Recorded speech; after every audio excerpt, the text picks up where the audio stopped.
വണ്ടിയാണോ? മിഠായിയാണോ?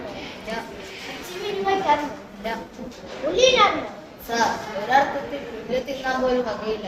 ഈശ്വരഭക്തനായ കൈക്കൂലി വാങ്ങുന്ന സിപ്പായിയാണ് ഞാൻ. സാർ, അച്ഛനമ്മമാരെയും ഭാര്യമക്കളെയും പോറ്റാൻ ശമ്പളം തികയില്ല.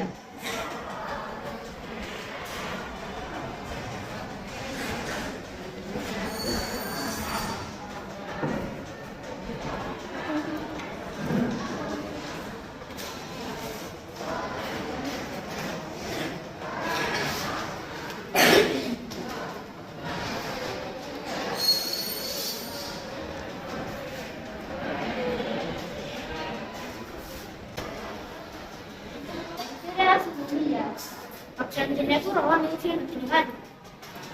പതിവായി കടലയും പയറും തിന്നുക. തരം കിട്ടുമ്പോൾ മത്സ്യമാംസങ്ങൾ വയ്ക്കുക. ഒരു മതം തിന്നാണ് പറയാം.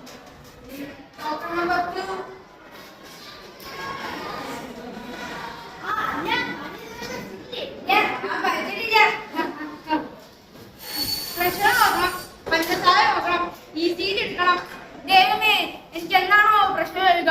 എന്റെ മൂത്രത്തിൽ എന്താണോ പഞ്ചസാര ഉണ്ടാവുക?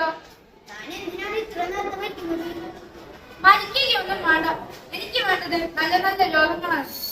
ചികിത്സിക്കാം. മരുന്നായിട്ട്